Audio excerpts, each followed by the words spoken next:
안녕하세요. 오늘은 해외 선물 거래를 하시는 투자자분들이 많이 물어보는 주제 중 하나인 해외 선물 지수를 보는 방법과 함께 변동성에 대처하는 방법까지 실전 트레이딩 경험을 바탕으로 정리해 드리도록 하겠습니다. 많은 분들이 차트만 보고 매매를 시작하시는데요. 사실 시장을 조금 더 안정적으로 바라보기 위해서는 지수를 어떻게 해석하느냐가 굉장히 중요합니다. 이 부분을 이해하게 되면 단순히 눈에 보이는 움직임이 아니라 시장의 흐름 자체를 읽는 데 큰 도움이 됩니다. 먼저 해외 선물 지수라는 개념부터 쉽게 설명드리겠습니다. 우리가 흔히 거래하는 나스닥, S&P 500, 다우지수 선물 같은 것들이 바로 대표적인 지수 선물입니다. 이 지수들은 개별 종목이 아니라 여러 기업들의 평균적인 움직임을 하나로 묶어서 보여주는 지표라고 보시면 됩니다. 그래서 특정 기업 하나의 이슈보다는 전체 시장의 방향성을 반영하는 특징이 있습니다. 지수를 보는 기본적인 방법은 크게 세 가지로 나눌 수 있습니다. 첫 번째는 방향성입니다. 현재 시장이 상승 추세인지 하락 추세인지 아니면 횡보 구간인지 파악하는 것이 가장 기본입니다. 많은 분들이 이 부분을 단순하게 생각하시지만 실제로는 이 방향성 하나만 제대로 잡아도 불필요한 손실을 상당 부분 줄일 수 있습니다. 두 번째는 강도입니다. 같은 상승이라도 강하게 올라가는지 아니면 힘없이 천천히 움직이는지에 따라 대응 방법이 달라져야 합니다. 예를 들어 거래량이 동반된 강한 상승이라면 추세를 따라가는 전략이 유리할 수 있고 반대로 힘이 약한 움직임이라면 언제든지 반전이 나올 수 있기 때문에 신중하게 접근해야 합니다. 세 번째는 연관시장 확인입니다. 해외 선물 지수는 서로 영향을 주고받는 구조를 가지고 있습니다. 예를 들어 나스닥이 강하게 움직이면 S&P 500이나 다우지수도 비슷한 방향으로 따라가는 경우가 많습니다.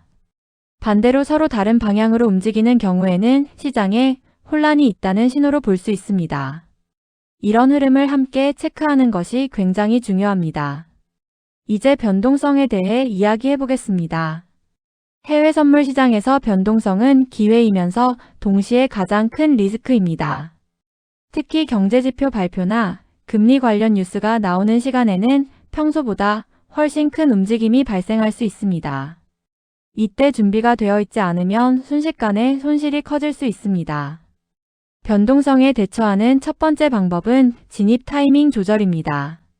시장이 크게 흔들리는 구간에서는 무리하게 진입하기보다는 방향이 어느 정도 정리된 이후에 들어가는 것이 훨씬 안전합니다. 많은 초보자분들이 급등이나 급락 구간에서 따라 들어갔다가 손실을 보는 경우가 많은데요. 이 부분을 꼭 조심하셔야 합니다.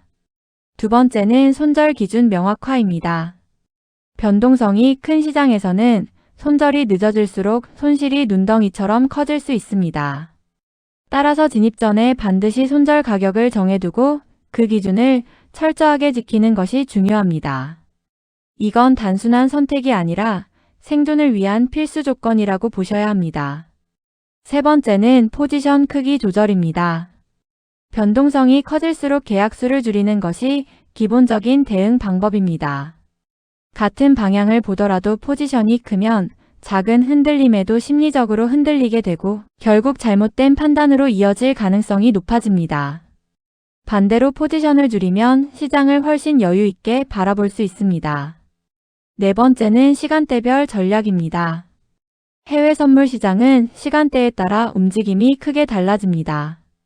아시아장, 유럽장, 미국장 각각의 특징이 다르기 때문에 본인이 거래하는 시간대의 변동성을 이해하는 것이 중요합니다.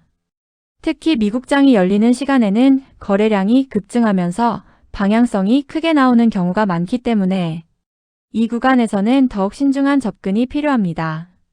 또 하나 중요한 포인트는 뉴스와 이벤트 체크입니다. 변동성은 대부분 이유 없이 발생하지 않습니다. 금리 발표, 고용지표, 소비자물가지수 같은 주요 경제지표는 시장에 큰 영향을 미칩니다.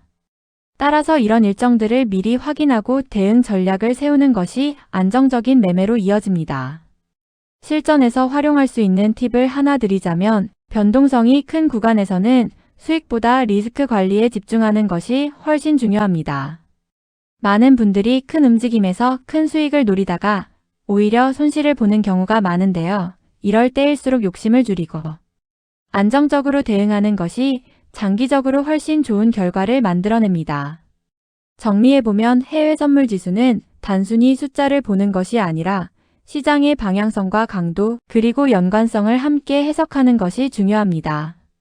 그리고 변동성이 큰 시장에서는 진입 타이밍, 손절 기준, 포지션 관리, 이벤트 체크까지 모든 요소를 종합적으로 고려해야 안정적인 매매가 가능합니다.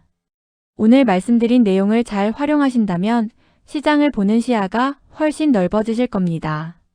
앞으로도 실전에서 바로 적용할 수 있는 해외 선물 매매 노하우 계속 정리해 드리겠습니다. 도움이 되셨다면 구독과 알림 설정 부탁드리고요. 오늘도 차분하고 안정적인 매매 이어가시길 바랍니다.